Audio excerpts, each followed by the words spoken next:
por el número y porque nos conocemos. Así que lo único que siento es que si hubiera más gente, pues yo creo que se repartiría mejor la chapa que os voy a dar, quedaría más repartida, ¿vale? Ya me conocéis también en eso. Así que bueno, vamos a empezar, que si no luego no me da tiempo y querréis cenar, seguro. Eso no lo vais a perdonar. La exposición que os presento ahora, que os muestro, viene recogida, publicada en la última revista del Centro de Estudios Bejarano, en el número 19, publicado en diciembre. Así que ahí podréis, si tenéis interés, en las bibliotecas lo tenéis, también, por supuesto, por ahí está a la venta, podéis encontrar más detalles de los que yo voy a poder, abundar ahora. Por eso me voy a permitir ir un poco más rápido en alguna parte, o al menos lo voy a intentar. Trataré de contaros lo que he podido averiguar en este aspecto del senador del Bosque, el antiguo senador, el que ha sido sustituido desde el siglo XIX, finales del XIX, por el que conocemos todos, ese templete o senador de chapa, instalado en 1896. Hablaré un poco del contexto en el que se empiezan a conocer estos senadores, aunque ya en la Edad Media los había, pero sobre todo me voy a referir a los del Renacimiento. No solo senadores templetes y otras arquitecturas análogas, emparrados, galerías, y pondré algún ejemplo, poquito, porque ya digo, no me quiero enrollar demasiado, para después pasar a una utilización del cenador que tiene más que ver con la que aparece en el Bosque, no es la única que hubo, que sería en relación con la isla y el estanque. Después me parece interesante que veamos algunos aspectos compositivos del propio estanque y de la isla. Hay una extraña relación, caso de arquitectura oblicua, luego lo mencionaremos. Y para terminar, la hipótesis de reconstrucción sobre la que ya estoy destripando el aspecto final, que es el que veis ahí en perspectiva. Así que bien, vamos a ver ese contexto. Esos cenadores y templetes y otras arquitecturas habituales en el siglo XVI. Aquí tenemos una reconstrucción hipotética, que estoy trabajando ahora sobre ella, sobre una galería de madera que tuvo instalada en 1585, prácticamente fue de las últimas obras que se hicieron en el Palacio Ducal, que recorría todo lo que hoy, aproximadamente, porque ahí ha habido muchas obras de reforma, todo lo que sería el antepecho, el terrado que está donde aparcan los coches, básicamente. Mira, ahora mismo ha aparcado ahí su coche, ¿no? Todos conocéis a lo que me refiero. Esas escalinatas grandotas que pusieron tan feas, a mi modo de ver, pues ocupan una parte de lo que fue esa muralla que tuvo ese espacio que se llamó La Pedrera. Muchos investigadores, o varios investigadores, hablaron de La Pedrera en la Plaza de los Aires, pero no es así. La Plaza de los Aires era una parte más de la Huerta del Aire, que eran dos partes.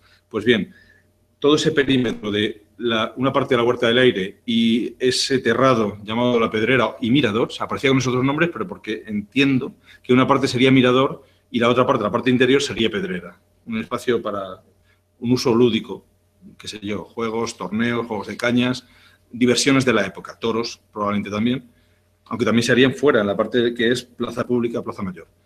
Por la documentación de 1585 aparecen unos arcos de carpintería que a mí se me antoja que podrían tener este aspecto. Por supuesto, eso no es más que una hipótesis, así que tomarlo con pinzas, pero podría ser algo parecido a esto, buscando otros modelos semejantes, sobre todo en Francia se da mucho bueno, en toda España, pero... Y hablo de unos pilarotes de mampostería que podrían ser estos elementos quizá más altos. Bueno, estoy manejando hipótesis, pero simplemente para que nos hagamos una idea de que hemos perdido una gran cantidad de elementos de madera que no se han conservado, en este caso porque además se desmontó, se instala en 1585, pero en 1717 aproximadamente, para instalar unas piezas de artillería, se derriba toda esa galería de madera, que recorría, ya digo, todo el perímetro, hacia la carrera y hacia la Plaza Mayor sobre todo, y se sustituye por un simple adarve para colocar los cañones. Por eso en el cuadro de Lirios no aparece. Esta imagen que yo he podido identificar, creo que correctamente, todavía no he podido probarlo, pero bueno, pienso que es una hipótesis bastante aceptable, en un jardín que se conserva bastante bien, no tanto la parte jardinada, pero sí la composición arquitectónica, en La Serna, en Ávila, a unos 6 kilómetros, creo recordar, quizá menos, de la ciudad de Ávila, al sur, aparece esta bonita villa, de la que, ya digo, se conserva el estanque y algunas terrazas, y el ajardinamiento es más moderno.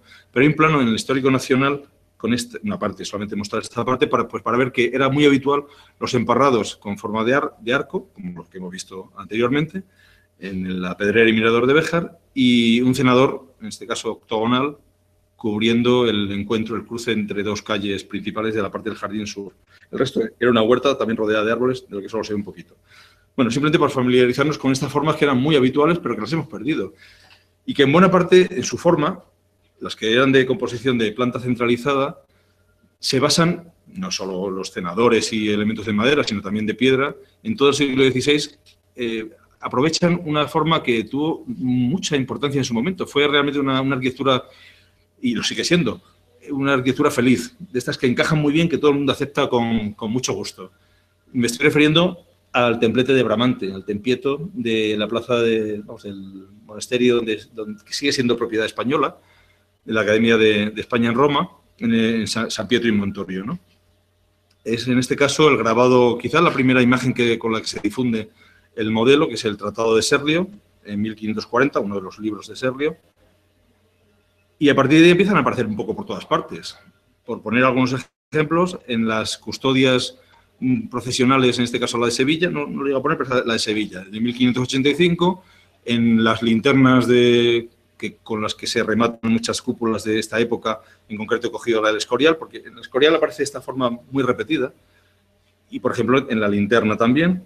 El monumento fúnebre, no especificado, pero es el monumento fúnebre a Felipe II en Sevilla, las exequias de Felipe II, también veis que tanto monumentos de arquitectura efímera como custodias, es decir, arte mueble, e incluso joyería y arquitectura con mayúsculas, por decirlo de alguna manera, adoptan la forma del templete en sus múltiples variantes. Más calado, menos calado, con columnas o sin ellas, o chavado o con formas más simples, como por ejemplo aquí en el Ciborio de Sant'Agnese en Roma, una forma similar, ¿no? En el propio Escorial, el tabernáculo y el sagrario aparecen con las mismas formas y después se repite en el templete de los evangelistas en años muy, muy próximos, ¿no? En este caso 1583, o incluso en la arquitectura militar, como vemos aquí en esta garita de, no me acuerdo en qué sitio era, un fortín costero en Portugal, también del siglo XVI, no conozco la fecha, pero sería de mediados del siglo XVI. Es decir, el templete aparece como una forma que impregna muchísimo, influye mucho en toda la arquitectura del momento. También en los jardines. Y en este caso, aunque remito de nuevo al Escorial, por supuesto es un patio de carácter religioso, íntimo, de los frailes, pero claro, es un jardín también, es un jardín claustral, magnífico, yo creo de las mejores cosas que se han hecho en jardinería. Muy interesante además por la relación, que por falta de tiempo no he podido completar una comparativa entre el templete en planta el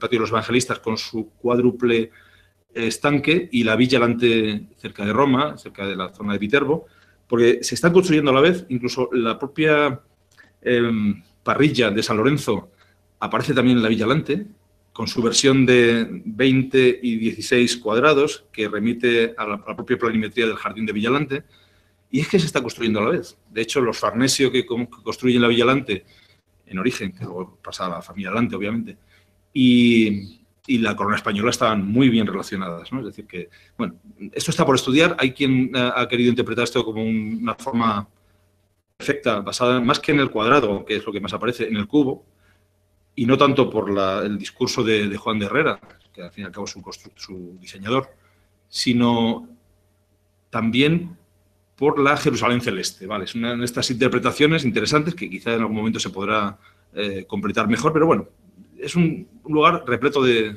sugerencias y desde luego un espacio magnífico, ¿no? Que, en fin, sería más interesante poder visitar a menudo. Pero en otros lugares, el propio Tratado de Serlio, el libro que no se publicó, de 1547 al 50 se fecha, a partir del manuscrito de la Biblioteca de Múnich, aparecen varias arquitecturas de jardín, entre ellas templetes ochavados, más que octogonales perfectos, ochavados como este, también para el encuentro de dos calles, el típico jardín de crucero con un templete, en este caso de piedra, en el medio.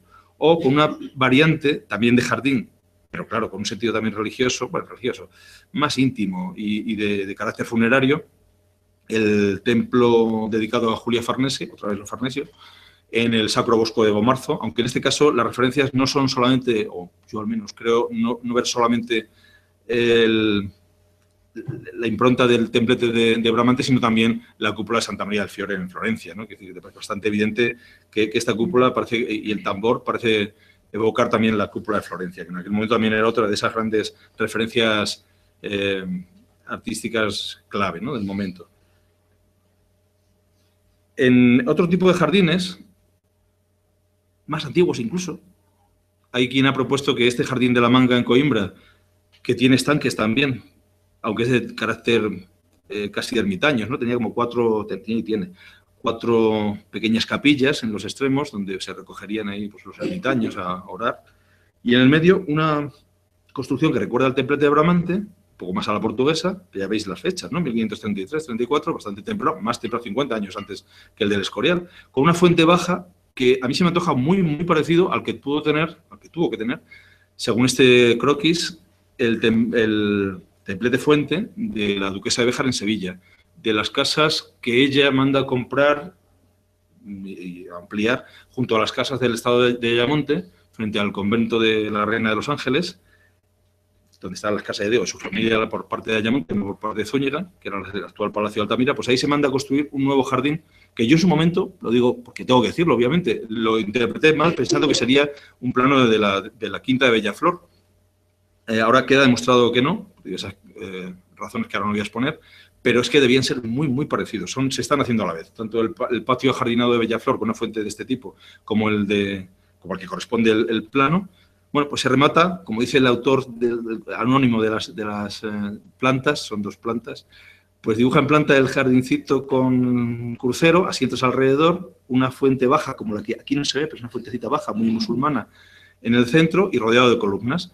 Y dice el autor, dibuja en alzado, es una combinación de alguien que tampoco es muy ducho en dibujo técnico, dice que tiene una cubierta en forma de cúpula y su remate a modo de pezón.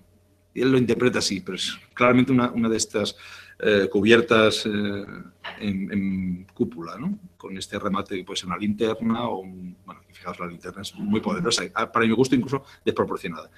Pero también hay otra interpretación, es que a Portugal llega de estas formas no tanto por la vía, que yo no me equivoco aquí, por la vía italiana, como por la vía de la India. Claro, es que con ejemplos como este, en el jardín de Udaipur, no me acuerdo el nombre que tiene, no tenía que haberlo puesto.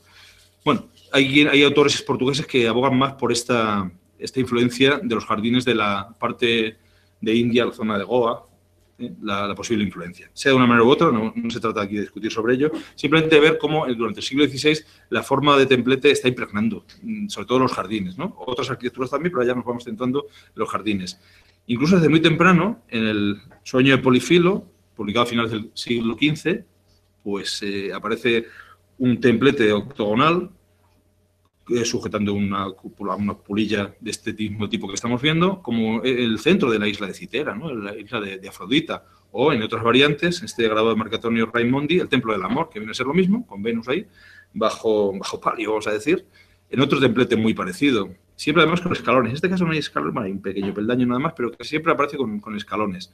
Este mismo tema acaba apareciendo en jardines como el de la Quinta de las Torres en Aceitao, la península de Setúbal, en una construcción que es contemporánea de nuestro Jardín del Bosque, 1560-1570, en el centro de un estanque. Es decir, que ya nos vamos acercando como este elemento centralizado acaba desplazándose también no al jardín en general, al jardín de tierra, sino también a los estanques. Y vamos a ver estanques, islas y cenadores del Renacimiento. Vamos a acercarnos ya a ese mundo de los estanques. Me ha faltado, por falta de tiempo, lo siento. No he podido poner un ejemplo pequeñito, aquí un pequeño plano del modelo clásico romano, el modelo hispano-musulmán, el modelo italiano, el modelo flamenco. Modelo porque hoy lo podemos entender como modelo, pero en su momento pues eran unas influencias realmente de arquitecturas de prestigio que eran bien recibidas y al final se podían producir pues, ejemplares muy eclécticos, ¿no? Absolutamente de mezcla de todo, como yo creo que es lo que tenemos en Béjar y en otros lugares. El modelo clásico romano, podéis pensar en, bueno, lo vamos a ver en algún ejemplo, eran generalmente estanques, a veces interiores, a veces exteriores, de tamaños a veces realmente grandes, ¿no? El Canopo es muy grande, el de Villa Adriana, en Tívoli, pero en cambio es muy íntimo el de la biblioteca de Adriano en el Teatro Marítimo, que es una isla donde él podía aislarse y leer, y bueno, ese retiro que él se propició a sí mismo, el que podía hacerlo. Vamos a ver ejemplos. Bueno, antes que nada, un ejemplo previo, que el me he tropezado con él muy recientemente, a partir de la tesis doctoral dirigida por la misma persona que me la dirige a mí, de una chica, Carmen Toribio, que la presentó hace poquito. Su tema era las arquitecturas, las formas la forma del agua, más en singular, y analizando especialmente ejemplos flamencos y españoles de un periodo muy concreto. Pero hace una introducción muy interesante en la que habla del tema de la isla primigenia en el caso de los egipcios. Un tema que, bueno, no lo he explorado más allá de lo que he conocido a partir de lo que comentaba esta chica, pero me ha parecido interesante porque parece ser que de las primeras ocasiones en que la isla, en medio de ese océano, en su momento sería ese océano, creo que los egipcios lo llamaban Nun, ese caos acuático, del que emerge la primera tierra conocida, ¿no? La primera isla. Pero luego también lo aplicaban al lugar donde aparecía el primer montoncito de tierra cuando las aguas del Nilo bajaban, porque era muy buena señal, ¿no? Era cuando ya pronto iba a bajar las aguas altas y iba a empezar a aparecer el terreno fértil. Para ellos era algo clave, ¿no? Entonces, bueno, parece ser que en este mausoleo de Mentuhotep, en esta recreación que a mí no me convence nada, porque generalmente estas islas en medio de, aquí ni siquiera es un estanque, es un terrado, no aparecen con esta forma abovedada, sino más bien en forma de pirámide. Y parece ser que los obeliscos, la punta del obelisco, es lo que simboliza esa parte emergida, más que las pirámides que conocemos, ¿no? Bueno, más allá de eso, que sería quizá el primer ejemplo de la isla como un elemento, no sé, ahora apelo a vuestro sentimiento, a vuestra forma de entender esto. ¿No os parece que esa es una forma que siempre la hemos tenido en la cabeza? No sé por qué. Que nos resulta extrañamente familiar, que viene casi con nosotros como el equipamiento de serie de nuestra especie. Llamémosle arquetipo, llamémosle como queráis. Bueno, parece ser que nos viene acompañando más de lo que pensamos, ¿no? El ejemplo que ponía, de ejemplos clásicos de Roma, el Teatro Marítimo, las ruinas de lo que queda, ¿no? Pero sería interesante, ¿no? Estar ahí en la época de Adriano y poder disfrutar de su biblioteca, ahí en ese espacio aislado, rodeado de columnas que no se ven, están solamente las del interior de la isla. Bueno, tan pequeñitos, íntimos como este, ¿no? Pero con isla. Este no tiene isla, es el Canopo. Recuerdo de sus campañas en Egipto, precisamente. De hecho, hay un cocodrilo que en la foto no se ve, pero por ahí hay una escultura de un cocodrilo junto a la orilla. Y, por supuesto, el recuerdo de su amante Antinoo en todas partes, ¿no? Con la columnata. También quiero recordar que nuestro estanque del bosque está rodeado de basas para columnas. Así que posiblemente puede haber alguna referencia que yo no me atrevo, porque no he podido demostrar nada sobre esto, pero me atrevo a pensar que pudieran haber sido columnas, quizá de madera. Ejemplos hispano-musulmanes, algunos más allá de las albercas que seguramente todos tenéis en la mente cuando recordáis vuestros paseos por la Alhambra, o simplemente fotos de lo que conozcamos, pero había estanques muy grandes, como el de la Bujaira, en Sevilla. Al fin y al cabo, pensad que Sevilla era la ciudad principal, de donde tenían sus casas principales los Zúñiga que construyen el bosque, o sea que eso es importante tenerlo en cuenta, que a veces nos despista con la cosa patria de decir, no, de Béjar, Luque de Béjar, sí, pero vivían en Sevilla, básicamente, ¿eh? Y aquí venían en verano porque, claro, Plasencia, Sevilla, son ciudades realmente calurosas. Pues este estanque es bastante grande, el de la Huerta del Rey o la Bujaira en Sevilla. O también, posteriores, bueno, por ahí, más o menos en tiempo, la arquitectura siculo-normanda en Sicilia, con estos pabellones de recreo precedidos de una alberca que a veces también incluye una isla, con una pasadera, una pasarela de piedra. Bueno, posiblemente con alguna influencia de ese jardín hispano-musulmán, de los primeros jardines italianos tienen que ver con un área absolutamente española, o en origen aragonesa, luego castellana, que es Nápoles. Y aquí tenemos el estanque de Pollo Real en Nápoles, que alguna vez seguramente me habréis visto, si habéis repetido charla, habréis visto que he puesto esta diapo.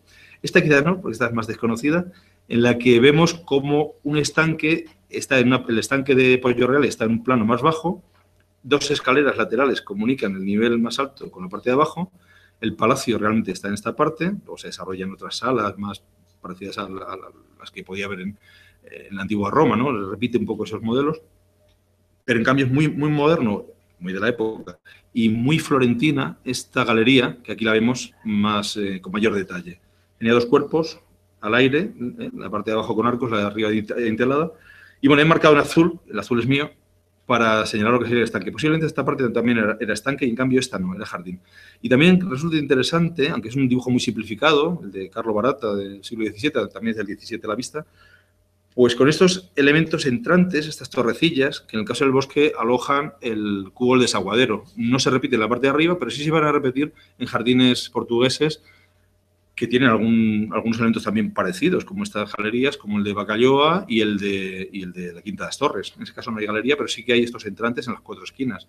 Así que seguramente están emparentados de alguna manera, ¿no? Y después, por supuesto, el desarrollo de jardines, que aunque aquí aparecen planos, por otra planimetría y otra documentación, sospecho que había unos ciertos desniveles, porque la zona tiene bastante desnivel, la zona de Pollo Real, que ya no existe. Claro, es la zona de la estación del tren y de la prisión esta famosa de tantos mafiosos que encierran allí en Pollo Real, ¿no?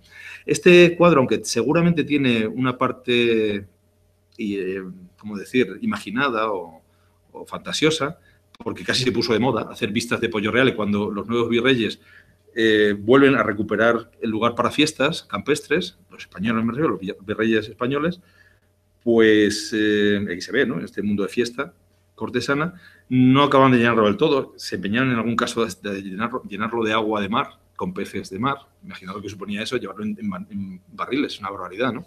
Llenar este estanque. Pero veis también cómo se ve perfectamente esa bajada de escaleras, aunque claro, hay un elemento mucho más poderoso que es esa escalinata más amplia con sus 3 fuentes aquí, que continúa desde el pórtico, ¿no? Pero bueno, creo que hay elementos que permitirían relacionar este estanque con el nuestro. Algunos virreyes Zúñiga tuvo Nápoles, así que no habría mucho que decir en ese respecto. Seguramente había comunicación. También un hermano del duque de Béjar, que es el que principalmente hace las obras en el bosque, Francisco Antonio, fue gobernador de Milán en estos años, ¿no? Un poquito después, en la década de los 70. Bueno, pero sobre todo muestro estos ejemplos para que veáis que el estanque relacionado con la villa italiana es más bien pequeñito. Aquí vemos el de Villa Madama, posterior al que vimos antes. Esta es una obra de Rafael Sanzio. Recordaréis a Rafael Sanzio como pintor, ¿no? La eterna famosa de Da Vinci, Rafael y Miguel Ángel, como los grandes pintores, pero no solo pintores, también escultores y hasta inventores y muchas más cosas. Pues aquí es una enorme obra inacabada de Rafael Sanzio. La villa era enorme, tenía un desarrollo de terrazas con escalinatas e hipódromos un poco a la antigua, ¿no? Aquí hay he querido ver una lectura no me sale, es Vitruvio, se me olvidan los nombres ya. ¿Cómo andamos a estas edades? De Plinio el joven. Las cartas de Plinio en las que habla de sus villas en la Toscana y la otra que era marítima. Bueno, pero los estanques son pequeñitos, como veis, ¿no? Estanques que, por ejemplo, en Portugal sí se da este caso. En el Palacio del Marqués de Fronteira, en la zona de Lisboa al norte, pues hay un estanque muy parecido, con unas escaleras mucho más desarrolladas que las que aquí se ve muy poquito, está todo en sombra. Bueno, paso más adelante. Pero son estanques más bien pequeños, ¿no? Otro estanque que podría tener más relación con el nuestro, porque había parentesco, es el de Castello. Castello lo manda a construir el Gran Duque de Florencia, Cosme de Medici, pero que él estaba casado con el Leonor de Toledo, que era la hija del virrey de Nápoles, de Pedro de Toledo, y Zúñiga era una Zúñiga, era prima segunda de nuestros Zúñiga. Hay elementos que recuerdan bastante, ¿no?, la disposición de un estanque al pie del palacete, pero sobre todo me interesa en este caso no estos estanques o este doble estanque de aquí, que aquí ya ha desaparecido en el plano del 18, sino el estanque superior que actualmente se conserva, pero con una forma paisajista. La moda, ya sabéis, del siglo XVIII y XIX, ese retorno a las formas más redondeadas o más irregulares y sinuosas supuestamente de la naturaleza, hace que se pierdan estos contornos, pero aquí todavía está un estanque, como veis, un estanque con los laterales desviados. Y esto creo que es un elemento, y con isla también, por supuesto. En este caso la isla recoge una alegoría, se dice del mes de enero, pero en realidad es la alegoría de uno de los ríos de Florencia que daban agua, de los manantiales que daban agua a la finca de Castello. Una escultura de Amanati, si no recuerdo mal. O de Villán Bologna, participan los dos en la iconografía, en la escultura que aparece en esta villa. Por supuesto, el sistema axial, la disposición en terrazas. Bueno, yo creo que hay bastantes elementos de conexión con nuestro estanque del bosque y al fin y al cabo había parentesco, no olvidemos. Otro estanque que también de alguna manera nos recuerda al nuestro, ¿no? En este caso no se ve la isla, pero la tuvo. En la pintura no aparece, es un fresco en la Villa Lante, que he mencionado antes, y era otra propiedad de los Farnesio. Era un casino de caza de los Farnesio, que lo tenían muy cerca de la Villa Lante, pero como un lugar solo para caza. Es una obra de Viñola, o se atribuye a Viñola, el diseño, aunque seguramente lo construyen otros, porque ya Viñola había muerto, pero había dejado hecho el proyecto. Tiene un estanque bastante grande, un remate con una exedra, que también recuerda la exedra que aparece en el bosque, en este caso muchísimo más distante, y rodeado de arbolado. En este caso recuerda más a los estanques que luego veremos de tipo flamenco, un poco el modelo del norte, ¿no? Pero veis, bueno, de alguna manera, hasta yo cuando lo vi en Villalante digo, anda, pero si esto a mí me suena mucho, este rinconcito, ¿no? Es más agreste, más lugar de caza, pero por ahí en los Montes Chimino, que por cierto, están repletos de castaño. O sea que también es un paisaje que nos resulta muy, muy próximo, ¿no? Incluso hasta me hizo gracia porque la propia Villalante es una ciudad muy alargada, amurallada, y en un extremo está la villa, pasa un río por medio, y la vía del tren pasa por debajo de un túnel. ¿Os suena todo eso? A mí me hizo mucha gracia todo aquello, ¿no?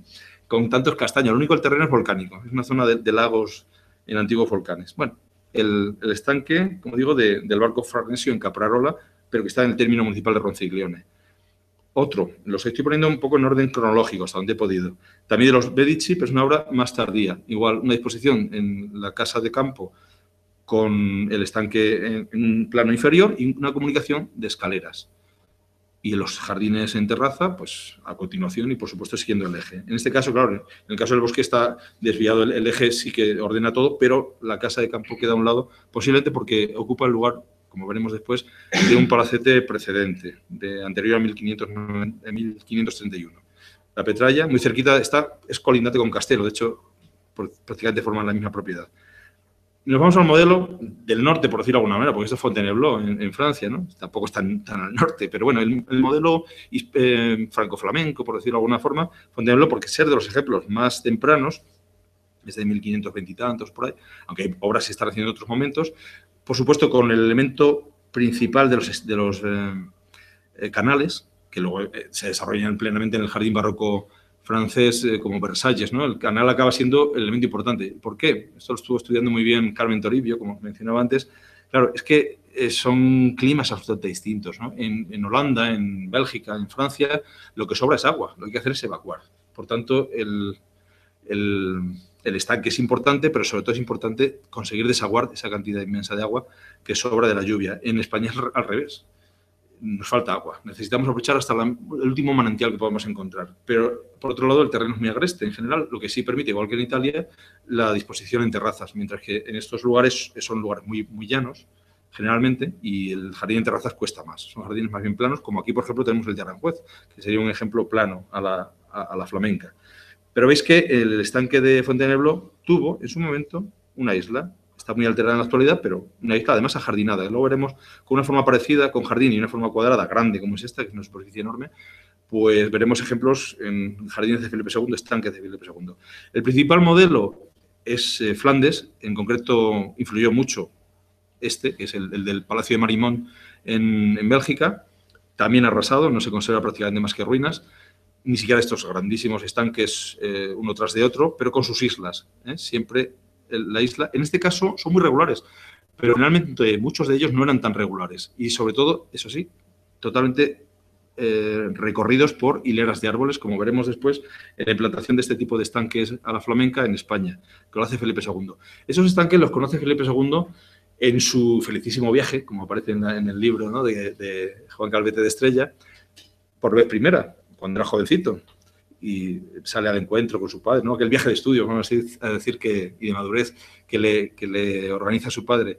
Pero es que después estuve en otra ocasión, después de casarse con María Tudor y salir mal aquel matrimonio, pasan al continente, desde Inglaterra, toda la comitiva, y van a Flandes de nuevo. Por tanto, vuelve a ver estos jardines que al fin y al cabo eran de su tía María de Hungría, ¿no? La reina María de Hungría. Y luego, de hecho, su hija Isabel Clara Eugenia también fue gobernadora de los Países Bajos y disfrutó de todo aquello, antes de que desapareciera por completo. De hecho, hay cuadros en el Museo del Prado muy interesantes, si tienes ocasión verlos, porque se ve ahí como Isabel Clara Eugenia, ya en el siglo XVII, está disfrutando de los corzos y de los prados y jugando a ser agricultora, incluso, por allí, en estos espacios para la corte, para la diversión de la corte.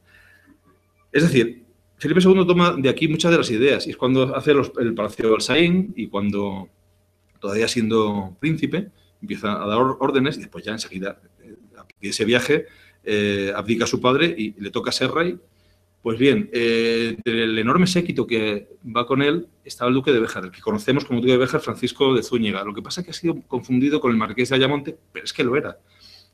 Ese es el problema, que si no atendemos a cómo se sucede en función de si ha muerto el hermano, el primogénito, todo este lío acaba siendo un lío realmente de genealogías de esas familias tan complejas, con esos mecanismos tan extraños de sucesión que tenían los Zúñiga con los Guzmanes y los Sotomayor, que realmente se hace un lío hasta que aclaras que efectivamente el marqués de Ayamonte, que acompaña a Felipe II en los dos viajes, era Francisco, no Antonio, que es el que aparece como más conocido, marqués de Ayamonte, que es el que acaba siendo gobernador en Milán.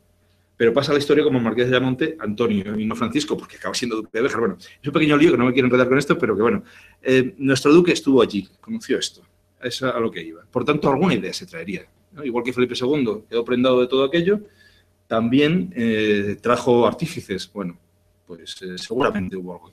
Ay, qué mal se ve esta, lo siento. Es un plano que, en un trabajo que hice con mis alumnos de Segovia, estuvimos estudiando el Palacio de Balsaín, haciendo una reconstrucción que hace un par de años se presentó una tesis doctoral sobre ello y acertamos bastante más de lo que pensábamos, o sea que fue un buen trabajo.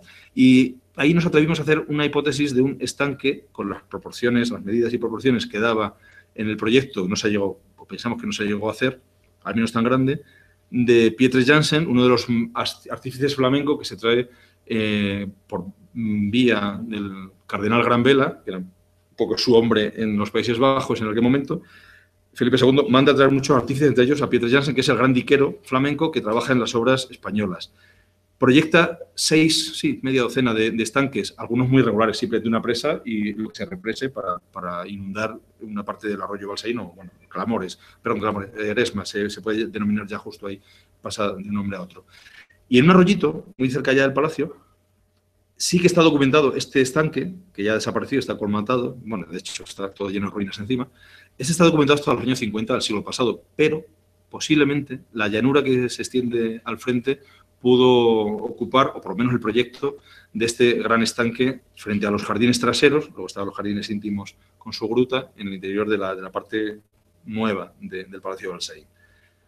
Bueno, este es un ejemplo, pero tenemos muchos más ejemplos. La Casa de Campo, la de Madrid, quiero decir, la que todos conocemos como Casa de Campo, pero claro, hoy no es ni sombra de lo que fue, entre otros valores, por supuesto, y una enorme amplitud, más de la que tuvo en la época de Felipe II, pero Felipe II aquí manda a hacer, este es un cuadro del 17, este es el plano famoso de Teixeira, en el que se ven no se ven todos, porque está el estaque grande del medio, no me acuerdo cómo se llamaba, el Longuillo, y el de la Higuera debería estar por aquí, pero no aparece como tal estanque.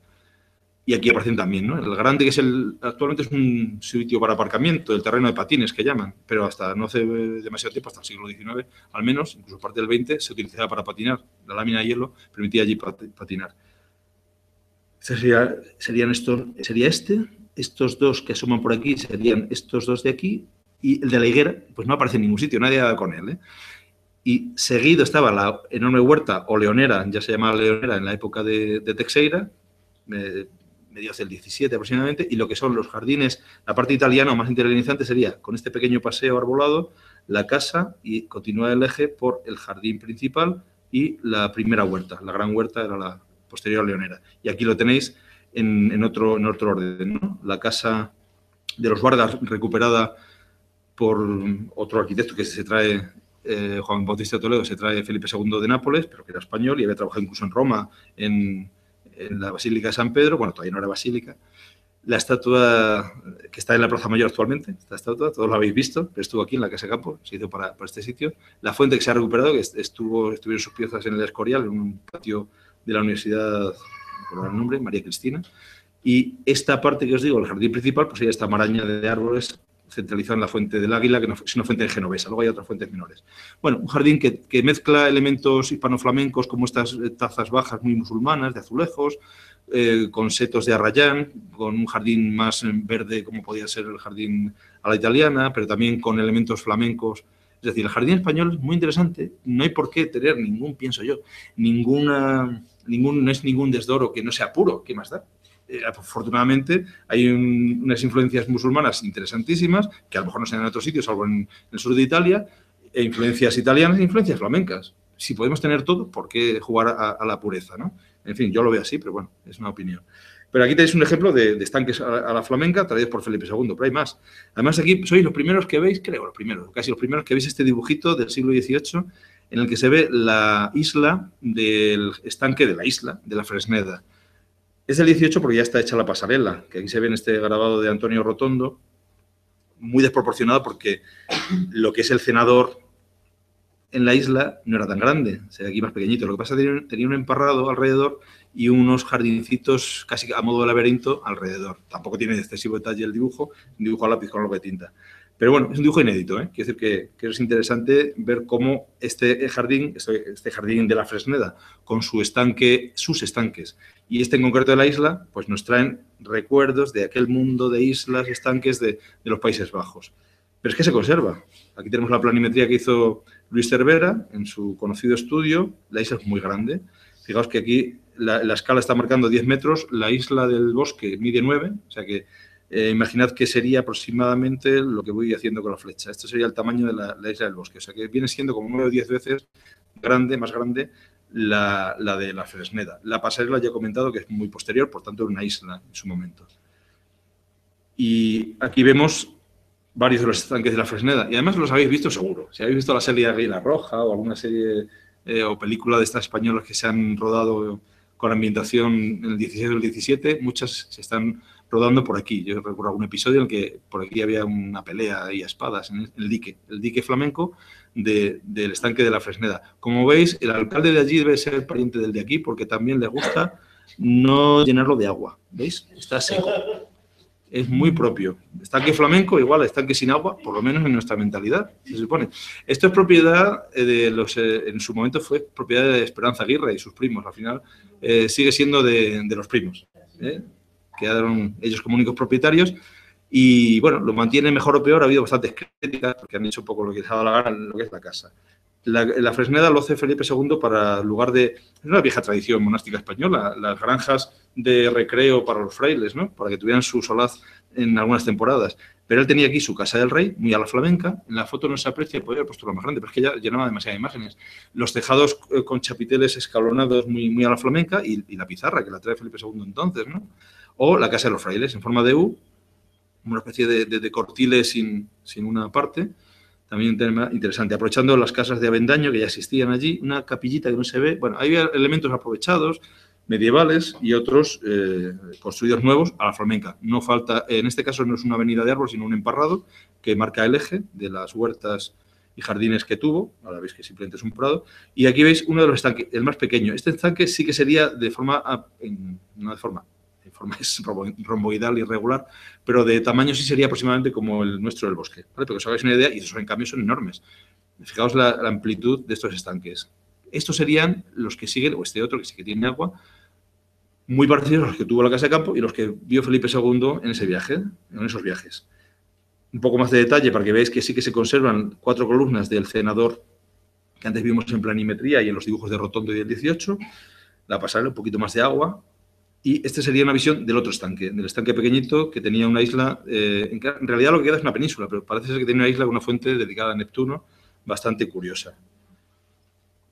Así que el mundo de los jardines o los estanques a la flamenca, pues lo tenemos muy cerca, porque lo trajo Felipe II. Lo que pasa es que Felipe II tiene otras influencias y acaba utilizando, yo creo que aquí hay una síntesis de lo arquitectónico y no tan extenso y próximo a la casa y la gran mancha de agua del estanque, o sea, de lo italiano con lo flamenco. Sería el estanque de la Huerta de los Frailes en el Escorial, con su estupenda escalera que no se ve en la imagen y sus aberturas para poder regar, así lo decía la secuencia, ¿no? Poder regar cada nivel de la huerta adecuadamente. Y además en la parte más de recreo, no la palaciega, porque el palacio realmente estaba en la parte que oculta esta enorme fachada, ¿no? La más regular de todas, pero sí este lugar de salud, este lugar dedicado a la salud física y yo creo que también mental, ¿verdad? Me parece una parte muy interesante, ¿no? Esta parte de la enfermería, tiene otro nombre, no me acuerdo, la casa de convalecientes, ¿no?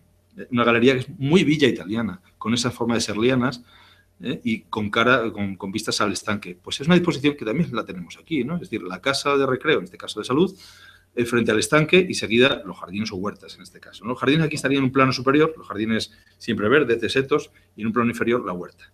es más complejo. El Escorial, como sabéis, es muchísimo más que un jardín, porque son muchos jardines, es una huerta, es un monasterio, es una biblioteca, es todo un mundo, ¿no? O en otro tamaño, en otros niveles, en otra escala.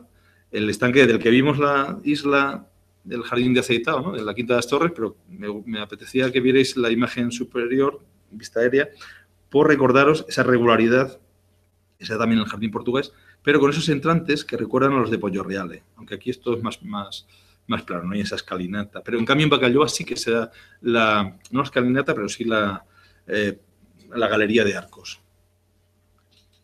Vamos a jardines nobiliarios españoles, contemporáneos, un poquito anterior a los del Bosque, porque el estanque quizás sea posterior, pero la villa del Palacio de Villena o del Duque de Escalona en Cadalso de los Vidrios tiene un estanque que he podido encontrar una foto. Me acuerdo cuando Ron y yo estuvimos por allí, ¿te acuerdas? La primera vez. Estaba seco, claro, como suele estar siempre, pero bueno, en esta ocasión el que hizo la foto pues lo pilló con algo de agua. Sí, esta parte es pública. Y aquí no hay isla, pero sí que hay una serie de cenadores en las esquinas y otros a modo de asientos un poquito cubiertos en los puntos medios de cada lateral. Las verjas son modernas, se hicieron en los años 90, con un diseño curioso, en forma de... Bueno, no estorba, no queda mal. Está bastante maltratado, hay muchas pintadas, yo no sé, el hecho de ser público quizás, no sé, no cuidamos bien las cosas. Pero veis que el tema templete está no en isla, pero sí está presente junto al estanque. El nuestro, como otro jardín nobiliario, y en este caso, claro, con un templete que para nosotros es muy familiar, pero cualquiera que venga de fuera le choca, porque esto es una obra neomudéjar, con estas formas eclécticas del 19 en las que se recuperan viejas arquitecturas, que no cuadra, pero tampoco en realidad también debería chocarnos una fuente barroca como es esta, ¿no? La fuente de la Sábana, bueno, todo se integra, el tiempo y la costumbre acaban por familiarizarnos con todo. No se hace mucho, ¿eh? Es de esta primavera, pero es que en primavera sí que hay agua, a pesar de los alcaldes. En este caso había agua, es un día más estupendo, de esto bonito de primavera. Vamos a ver, a acercarnos ya a nuestro bosque. Aquí tenemos la imagen del cuadro de lirios, el que es la única documentación en la que aparece un templete. A mí siempre me había mosqueado, vamos a decirlo así, el hecho de que no aparecía nada. Y ciertamente yo hasta ahora llevo muchas horas dedicadas a esto en archivos, no he encontrado ninguna referencia al templete, ni siquiera al actual, porque es que las referencias al actual incluso son bastante recientes, lógicamente posteriores a 1896. Sí a la isla. La primera referencia a la isla es de 1592 y aparece en un inventario en el que el nuevo duque, Francisco III, acaba de fallecer su padre y pide que se haga inventario de las cosas que quedan. Algunas cosas realmente miserables, como una puerta vieja, o sea, se inventarían cosas muy tontas. Bueno, no sé, a lo mejor no son tan tontas, en aquel momento no lo eran, pero se inventaría todo. Pero lo más curioso es que, claro, va quedando huella de otros aspectos. Las ventanas del palacete tenéis que imaginarlas sin los escudos. Todo eso estaba retirado y en el suelo, porque era el momento en el que estaban mezclados escudos de sarmientos, así lo dice el que hace el inventario, que además es el bosquero, de sarmientos y de la Cerda. Eran los apellidos de Brianda, de su madrastra. Que no están, esos no están. Y en cambio están los de la F y la G de Guillemar, que era su madre. Esos no estaban, esos son nuevos, los manda a poner él. Bueno, aparece también que hay un barco, que queda un barco en el estanque. Pero también está la isla con, menciona la isla con 6 docenas de... No, 6 docenas, no, pero bueno, 24 tozas de roble. Bien. Las tozas son maderos sin desbastar, que en este caso han aparecido en las obras de 2003, cuando se restauró la isla, al retirar el cieno y las diferentes capas que se pusieron en el siglo XVII, porque el estanque iba a reventar y se trajo tierra, probablemente de la parte de las huertas de arriba, que se desmantelaron en su ser de aquel momento, para terraplenar la mitad del estanque, o sea, subir 3 metros, muchos metros cúbicos de tierra, a pico y pala, quiero decir, y transportado con burros, me imagino. O sea, imaginad eso. Incluso se dice, si no hay bastante tierra y piedra, que se traiga de fuera de las tapias del bosque, es decir, fuera de la finca, por tanto, la tierra se está trayendo de dentro. Y el único sitio donde hay una excavación clara es esta zona. Esta parte de aquí está como si hubieran metido una cuchara. ¿Imaginas cuando me metías la cuchara al flan? Algo parecido. Bueno, esa tierra, además, era la forma más fácil de rellenar. Pues al retirar esa parte de ese relleno, no se retiró todo, se cribó mucha parte, a ver si aparecía cerámica, ha aparecido muy poquito, una cosa extraña. O eran muy ratas y aprovechaban todo. hasta los cachitos de loza, no sé, o no se explica muy bien el porqué. Pero al retirarlo aparecieron, y allí lo han dejado, en perfecto estado, las maderas. Tiene un enrejado hecho con 24 postes verticales y otros más pequeños horizontales, que son los que están sujetando la isla realmente. Pensad en Venecia. El sustento de Venecia son unos postes de madera. La madera se comporta muy bien bajo el agua.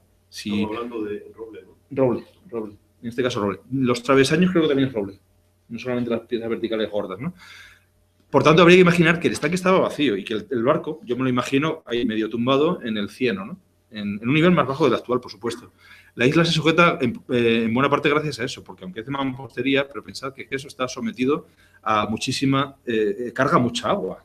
Eso se puede desmoronar de un momento a otro si no tiene ese cesto, digamos, hecho de tozas de roble y otros travesaños, ¿no? Entonces, bueno, ahí sí aparece... Pero claro, la pregunta yo me hago, vale, quizás estaba haciendo la isla en ese momento y se está reforzando. Puede ser, pero yo pienso que no. Más bien creo que la isla estaba fallando y por eso se mete ese refuerzo y no por otro motivo.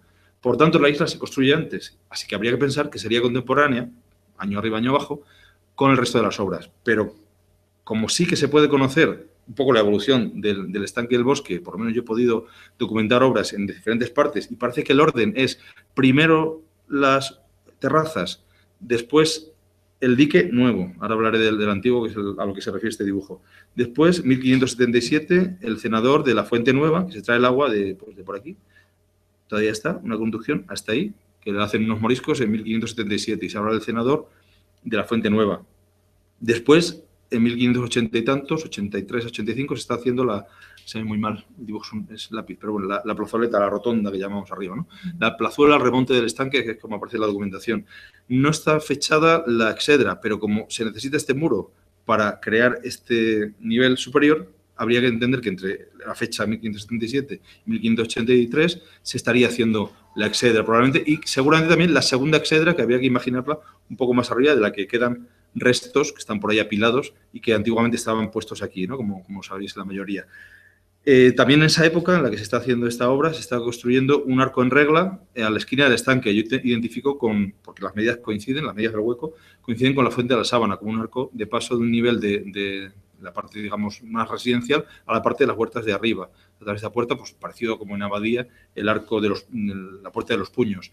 Y se está haciendo una escalera que no se conserva, una escalera de bajada desde el Palacete al paseadero del estanque, que era este camino, y no recuerdo qué obra más. Bueno, y una crujía nueva, que sería este trocito aproximadamente, una crujía nueva que ha desaparecido pues prácticamente por completo.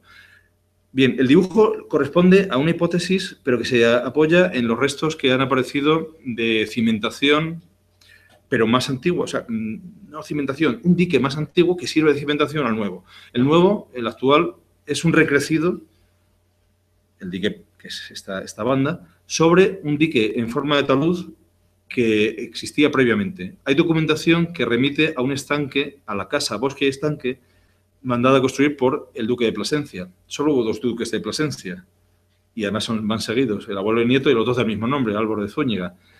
Yo me inclino por pensar que es el segundo, aunque fue duque de Plasencia por muy poquito tiempo, porque si no estaríamos hablando de obras realmente muchísimo más antiguas, estaríamos hablando de 1480 y tantos a 1531 en el segundo caso. Si es del primer duque, sería antes de 1488, con lo cual estaríamos hablando de un estanque renacentista anterior a Pollo Real y a otras obras. Bueno, no me he topado con una referencia. Son testimonios de personas que de diferentes edades se les entrevista para un pleito, se les hace un interrogatorio y van diciendo, pues fulanito de tal, de tantos años de edad, manifiesta que sí conoció que aquel casa Bosque y Estanque la mandó a hacer el duque de Plasencia, etcétera, ¿no?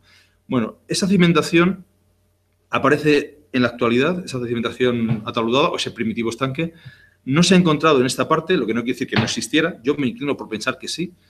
Aparece claramente en esta parte y en estos 2 laterales, en talud, a un nivel pues, que generalmente está, generalmente está oculto por las aguas. No, últimamente se ve mucho, porque el agua baja de ese nivel, pero estando el estanque lleno no se llega a ver. No me atrevo a poner límite por aquí, sería quizá un poquito más arriba, de manera que un espacio equivalente al palacete quedaría por aquí libre, y en foto aérea veremos cómo hay elementos que recuerdan a esta ordenación y en cambio otros nuevos que se mantienen en paralelo a la nueva ordenación del nuevo estanque. Al que mi idea, mi hipótesis es que se pasa de un estanque regular, que recuerda un poco a lo grande, eso sí, a las albercas musulmanas, delante de la casa y con un espacio delantero, sin más pretensiones, aunque ya es un buen estanque, y no un estanque represado solo aquí y de forma irregular inundando el terreno, sino que simplemente después se eleva el dique, se eleva la parte cercana al palacete, por aquí también se eleva el terreno, de manera que se inunda todo esto, pero se regulariza con la forma actual, aprovechando ya para darle esta desviación tan extraña, que aunque podía recordar a Castelo, pudiera tener alguna influencia en el Castelo, aunque en Castelo es, como vimos, es simétrica, aquí se da una regularidad, una ortogonalidad en el resto de lados, pero no, aquí es un trapecio rectángulo, que obliga también a un cierto quiebro en el eje, pero bueno, no es demasiado exagerado. No sería canónico, pero vamos, muchos jardines italianos tienen bastante más error que el nuestro. Pero claro, la regularidad es... La irregularidad la apreciamos desde el aire, en un plano o en una vista a vuelo de pájaro, pero en general la percepción de este espacio se ha hecho siempre... Nadie tenía un dron en aquella época, quiero decir, estábamos trabajando siempre con la vista a 1,70 m, pongamos, como muy alto, ¿no? Y eso indujo a error, por ejemplo, a Tomás de Lemos, que en 1679, no 1685, siempre me gusta repetir que es un error, ¿no? La crónica esta de Tomás de Lemos es un poquito anterior, y él habla de un estanque en cuadro perfecto. Y el mismo error es en el que incluye en el año 43 un arquitecto, que seguramente solo hizo un croquis, pero sin mediciones, acaba dibujando un estanque para el bosque en cuadro perfecto. Y no hay tal. ¿Entendéis por qué digo que la regularidad seguramente se buscó de otra manera? Se buscó de forma perceptiva, para que el observador no notase las irregularidades manifiestas que tiene el estanque. Hay un ángulo, fijaos que lo normal sería que tuviera, si es un cuadro perfecto, pues 90 grados, pero hay un error bastante grande, ¿no? Hay varios grados de diferencia, 83 grados es lo que mide el ángulo este. Pero fijaos cómo esta pieza encaja perfectamente, está hecha adrede. Esto no es un error de quienes lo construyeron, esto está hecho a posta. Por tanto, la desviación que el resto mantiene regularidad, lo que se sale de la norma sería este pretil, que es el que condiciona la forma de esta pieza.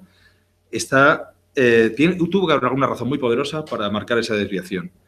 Seguramente, hice yo mis cálculos y efectivamente, bueno, ahora lo explicaré mejor, hemos contado más de una vez, ¿no?, que esta desviación del pretil sur del estanque está perfectamente alineado con la puerta de la villa y que hay otros elementos en el bosque que mantienen esa alineación, las terrazas de abajo. Es más, incluso todo parece indicar que hubo una escalera, la escalera de la calle que llaman del señor Don Pedro, así aparece con ese nombre en la documentación, ya del 18, que seguramente es cuando se aprovecha para hacer esa calle, pero la escalera sería un poquito anterior y se apoyaría en elementos de ordenación del 16, como esta desviación manifiesta que tendría pues, en torno al principio del ducado de Francisco II, es decir, de 1566 a 1577, que sería la fecha en la que ya sabemos que hay elementos ordenados como la fuente de los 8 caños. Mis observaciones me llevan a pensar que aquí había una corrección óptica, de manera que si estamos situados en el paseadero del estanque, pero justo en el paseadero, es decir, no somos conscientes del pretil de piedra en el que estamos, porque al estar en él o junto a él no lo vemos. Vemos lo que está enfrente, no nos condiciona esa dirección, sino solo lo que vemos al otro lado. De tal manera que apreciaremos, luego lo veremos en foto aérea, que la línea más cercana de la isla, que sería esta, resulta paralela al pretil desviado. La isla está desviada. Esta línea nos parece muy regular el aspecto porque es paralela a esta y se notaría mucho si no lo fuera. Esta no lo es, pero es la que peor se ve, y más aún si consideramos que el templete no era tan ligero como este, sino un templete de piedra, como mostraremos después. Del mismo modo, en la visión contraria ocurre lo mismo. ¿Veis aquí? La foto no está hecha en el pretil, por tanto sí somos conscientes de la desviación, pero imaginad que estuviéramos asomados en esta baranda de piedra. No seríamos conscientes de esta desviación, por tanto no nos condicionaría la percepción, y en cambio sí necesitaríamos, para apreciar la regularidad del sitio, que esta línea de la isla necesariamente tendría que ser paralela a la que más se ve de la parte contraria. No esta otra, que es la que veíamos antes, que sí es paralela a este lado. Y lo vamos a ver en foto aérea, cómo, la verdad que es pequeñita, ¿verdad?, la imagen. No sé si me permite, no, bueno, por ampliarla un poco, podría haber hecho un detalle, pero bueno, lo explico en la imagen con las líneas. El pretil desviado que aquí vemos se prolonga en esta otra banda. A partir de aquí continuaría la calle del señor Don Pedro del siglo XVIII, pero las escaleras posiblemente estaban aquí. Aquí tuvo que haber otras, necesariamente, porque hay un desnivel, no muy grande, pero hay un desnivel. Pero aquí posiblemente cuando todo esto se cayó, que se ha recuperado ahora sin esa escalera porque no han aparecido restos, está todo totalmente caído, como lo habréis conocido la mayoría, pero aquí habría que imaginar unas escaleras pues, muy parecidas a estas que hay aquí, pero colocadas aquí. Continuación, vía libre para bajar a las huertas y jardines en terrazas desde este nivel, con esa alineación óptica hacia la puerta de la villa. Y en plano se ve perfecto. Y si no hubiera elementos que estorban, como árboles del parque o de otras partes, o edificios altos, se vería perfectamente en su momento la puerta de la villa. Imaginad Béjar solo con murallas, con casas más bien bajitas que apenas superarían, si acaso, algún tejado, y solamente las torres de las iglesias superando aquello, sería muy visible. Incluso hasta está bastante bien alineada la calle de la Corredera, la actual calle de la Libertad, esa rampa, está también muy bien alineada en esa línea, ¿no? O el eje principal que va a dar al centro del Palacio Ducal. Es decir, estos dos canocchiali ópticos, dirían los italianos, ¿no?, cuando se referían a las villas italianas, con esa avenida de árboles marcando pues, un punto focal, pues aquí tendríamos dos. Uno principal, el eje principal que ordena el sistema terrazado, que relacionaría la casa del ocio con la casa del negocio, ¿no?, con el Palacio Ducal Urbano, o este segundo que relacionaría la villa de quien manda en la villa. La villa de recreo y la villa de Béjar, la villa, la ciudad. Que a veces cuando se utiliza la palabra villa, que es la palabra italiana, y se confunde con nuestra palabra villa de población de cierta entidad, pues es un poco el lío. Pero veis a lo que me refería, ¿no? Esta alineación que tan poderosa razón tuvo que haber para marcar esa oblicuidad en el diseño, es paralela a este lado de la isla. Y en cambio, y a este eje. Y el eje principal, que sí que marca esta otra dirección, es la otra paralela, la contraria. Es un ejemplo de paralelas alternas. Y es un caso bastante extraño. Pero no sería un caso único, no me refiero en cuanto a diseño, pero sí en cuanto a predilección por la oblicuidad, y mucho antes del famoso tratado de Caramuel sobre arquitectura recta y oblicua, ya del 17, porque Pedro de Marquina, con quien trabajaron los duques para hacer el patio del Palacio Ducal y posiblemente en el bosque, hay una serie de elementos oblicuos de molduras que se adaptan al terreno. Esa predilección por la oblicuidad parece que es un rasgo en la obra de Marquina. Aquí sería un salto más. No estaríamos hablando de elementos de cantería, estaríamos hablando de un diseño. Y el diseño no sabemos de quién fue. Yo me resisto, sigo pensando que Marquina es uno de los tres arquitectos más importantes de Extremadura en este momento. Pedro Ibarra, Pedro Gómez y Pedro de Marquina, los tres Pedros. Sin embargo, me resisto a pensar que Pedro Marquina tenía formación para crear un sistema tan a la italiana como este. Pero bueno, todo se verá. Bueno, a lo que iba, que es un caso curioso, ¿no?, de oblicuidad. Y bueno, pasamos ya por último, y con esto quiero concluir, con la hipótesis de recuperación del cenador. Fijaos qué poca calidad tiene, y no es por la fotografía, el fragmento de la vista de Lirios en el que se ve el templete. Pensad que si os señaláis la última falange del dedo meñique, ese es el tamaño aproximado, seguramente más pequeño, más estrechito, el tamaño real que tiene el cuadro. Así que son pinceladas. El pintor no pudo meter mucho detalle. Pintó lo que vio, pintó lo que sabía también. Pero no podemos buscar excesiva exactitud. Hecho el calco aproximado, con seguro que muchos errores, de ese fragmento, nos da una construcción que por los colores debería ser en piedra. Fijaos que todos los elementos de piedra, las escaleras, los pretiles, todo aparece en el mismo color, mientras que cuando pinta elementos de madera elige el color siena tostada y no lo ocre, ¿vale? Quiere decir que Lirios casi tiene un código en su cuadro, por tanto esto habría que interpretarlo como de piedra. Y la isla, fijaos, lleva verde, posiblemente ni siquiera estaba pavimentada o ya estaba lleno de matojos. Bueno, nos da un edificio, parece ochavado, más que octogonal, con 4 cuerpos, ¿no? Un cuerpo recto, este pequeño alero, un tambor, una cúpula y un cupulín o algo por el estilo, un remate de algún tipo. A partir de, por analogías con otros templetes y Y, sobre todo, bueno, perdonadme que aquí un pequeño salto. Bueno, este templete, sabéis que se transforma en el, se sustituye por el que conocemos, pero me parece muy interesante esta foto, porque aparte de encantadora, es que yo juraría que es cuando lo están construyendo. La postal, desde luego, es anterior a 1900, no me acuerdo cuál es la fecha en la que las postales se escriben por detrás. No sé lo que están poniendo, pero lo que tiene es un cambio de color, que eso ha desaparecido. No sé si es que eran chapas de distinto color o la chapa estaba fabricada con un desbaste de diferente orientación, como los campos de fútbol, que habéis visto cuando pasa la máquina y hay franjas más de verde claro y verde oscuro, pues algo parecido. No sé, pero lo cierto es que este juego se ha perdido y está simplemente pintado de verde. Yo lo recuerdo pintado de mini cuando era crío, pero bueno, aquí se ve claramente que o sea, hay unos tíos ahí trabajando, dos encaramados y otros dos aquí transportando en esta especie de balsa hecha con toneles, ¿no? Transportando los elementos para subir ahí a la escalera. Es decir, yo juraría que es que están rematando, poniendo la veleta, pues por ejemplo, ya rematando la obra. Y el dueño dijo, poneros ahí que rematemos la faena con una foto conmemorativa. No sé, pero esta foto me parece muy, muy curiosa. No creo que sea una reparación, quiero decir que más bien pienso que es el momento en que se está haciendo el templete. En todo caso, pues es curiosa. Pero sobre todo, en las obras de recuperación del templete se desmontó, luego veremos una foto sin el templete, en 2003, y se hace una intervención arqueológica. Por cierto, pedí a la empresa que hizo esto, lo pedí por 2 veces, no me han hecho caso ninguna de las dos, para que me mandaran los croquis de cuando trabajaron allí, porque eso sí me ayudaría. Yo he tenido que trabajar para dimensionar mi recuperación planimétrica, pues me he tenido que trabajar un poco a ojo casi, ¿no? Diciendo, bueno, si esto mide tanto, esto me dirá tanto, ¿no? Porque no he podido contar con un plano de efecto, un croquis de campo como ellos tendrían que tener, ¿no? Espero que algún día me lo puedan mandar. Pero bueno, aparecieron, después de retirar toda la maleza y demás, apareció una cimentación de un edificio más antiguo.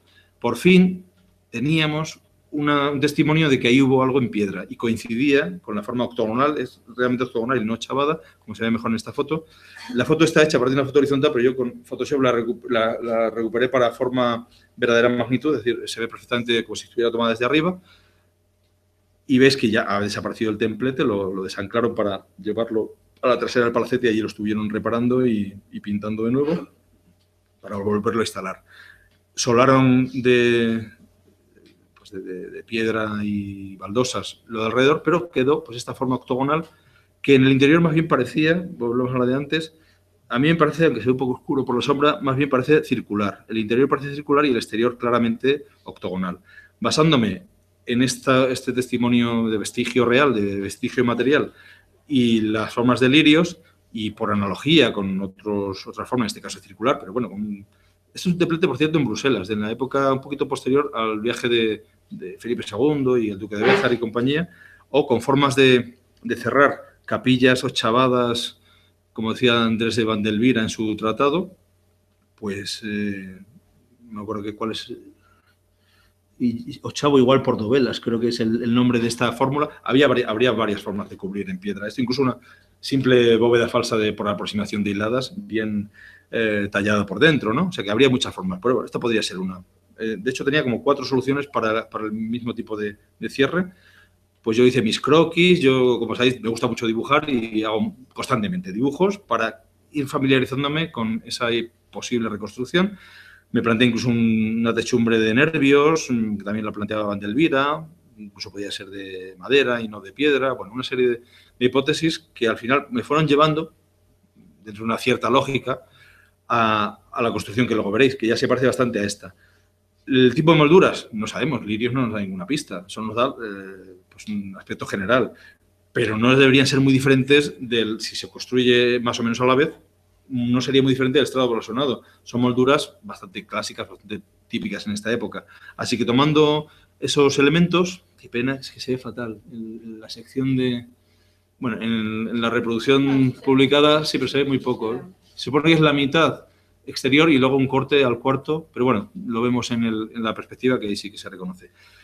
Evidentemente, yo me atrevo a hacer esto, a publicarlo, pero con toda la prudencia, decir, oye, someto a juicio de expertos y de opinantes la correspondencia entre esta recreación gráfica y los testimonios con los que se cuenta. Y estoy dispuesto a que me dicen las orejas, no pasa nada, ¿no? Para eso estamos, para intentar avanzar y que se discuta sobre ello. Cosas que me he tenido necesariamente que inventar, pero creo que son bastante posibles. ¿Tenía asientos en el interior o no? Pues hombre, sería un poco feo, un poco tonto, un espacio hueco sin nada. ¿Para qué serviría, no? ¿Tenía una puerta o tenía dos? Pues yo creo que dejaría pasar el eje, como pasa en la Villa Lante también, con dos puertas. En Lirios solo se ve una, claramente.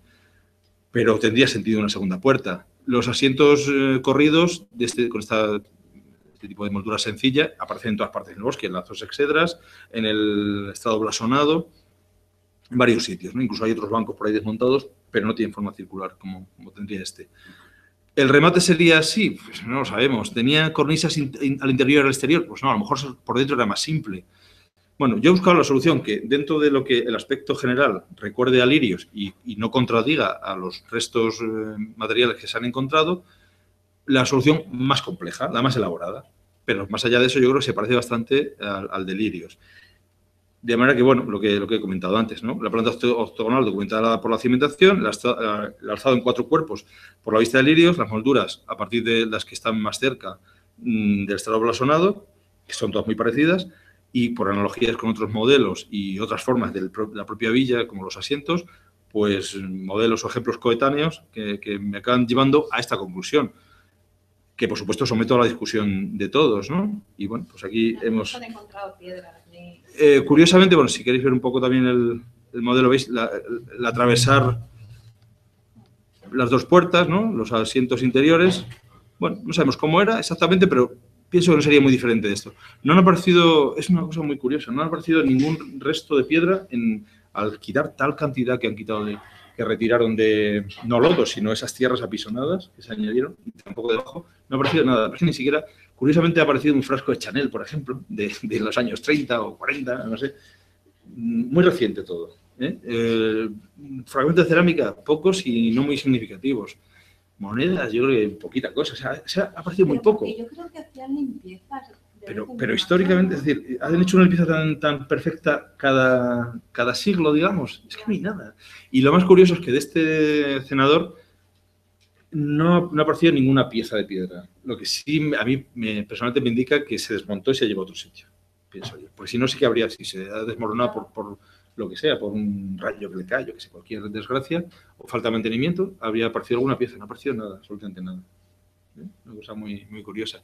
He estado buscando en el jardín de esta mujer, la duquesa de Osuna, en el siglo XVIII, que es el jardín del Capricho en la Alameda de Osuna, cerca de Barajas, en Madrid, por si allí hay una fuente antigua que no se sabe dónde procede, pero es más antigua que el jardín, que debe ser el siglo XVI, y traída de algún sitio, no sabemos de dónde. Pero de este cenador no hay rastro. Y está buscando en otros jardines de los Osuna, por allí en Madrid y en otras partes, sin ningún resultado, de momento. Claro. Pero bueno, esta es mi aportación. Creo que es un elemento muy desconocido que creo que a todos nos gustaría ver allí puesto, ¿no? Y disfrutarlo, ¿no? Tener, sí, ese barco que aparece documentado en 1592, disponer de él y, bueno, pues al fin y al cabo el centro, la isla de Citera, ¿no? Una pequeña Citera. ¿A quién no le gustaría ir allí con la novia, con el novio, no? Estaría bien, ¿no? Que dejaran un ratito y a lo mejor el Chanel tenía que ver con eso. No se sabe si está documentado porque quisieron cambiarlo. Es que hay una etapa negra, una etapa, bueno, no lo he dicho al principio, pero hay varias etapas negras en la documentación. Toda la documentación del siglo XVI... No, pero fíjate, la última referencia que tenemos es la de Lirios, 1727. Desde ahí desaparece todo rastro de ese templete. Pero... Te digo más, he dado con una escultura que estaba puesta en la Fuente de los 8 Caños, que era un mono de alabastro, que aparece documentado desde antes, porque aparece inventariado, en el mismo inventario en el que aparecen las tozas de roble y todo esto que he comentado, aparece el mono de alabastro, que no debía ser muy grande porque además es una cosa también muy extraña. Era de Quitepo. Se inventariaba de tal manera que era un elemento que no podía quedárselo la duquesa. Había un tira y afloja entre la madrastra y el nuevo duque, y se mandaban a su secretario diciendo, no, que ya me ha dicho mi señor que quiere el mono de alabastro. Y el otro le dice, no, porque según el derecho, tal, esto pertenece a los bienes libres, tal, lo que sea, ¿no? Iba explicando, o sea, por tanto, ¿por qué? Porque tiene esa condición de mueble. Y se podía llevar tanto en esa fuente de los 8 Caños, la fuente principal que decía, como en la villa de Picozos. En los Picozos los duques tenían otra casa de campo y también tenían una fuente, y allí también se podía llevar el mono de alabastro. O bien decían, o estar guardado sin ningún uso. Aparece así la documentación del siglo XVI. Ese mono de alabastro no lo conocemos, pero yo me he topado con él recientemente. Bueno, pues ya hay 4 o 5 documentos que mencionan el mono de alabastro y al menos en 1780 todavía está el mono de alabastro. Había cambiado de sexo, era la mona, bueno, simplemente le llaman la mona. ¿Entendéis? Quiero decir, hay muchas cosas que desconocemos, muchas piezas, son piezas relativamente pequeñas y que se podían traer y llevar. O que un buen día pican en un sitio y aparece. Quiero decir, no se sabe, ¿no? Son elementos pequeños. Pero esto ya estamos hablando de una obra de unos 3,5 metros de diámetro, si no recuerdo mal, por ahí andaría. Repite, la forma octogonal repite en forma y dimensiones la de la taza de la fuente de los 8 caños. De alguna manera es una referencia también con lo que tiene enfrente, ¿no? Bueno, a mí me parece que hay mucho todavía por conocer, pero yo intentaré ponernos al día.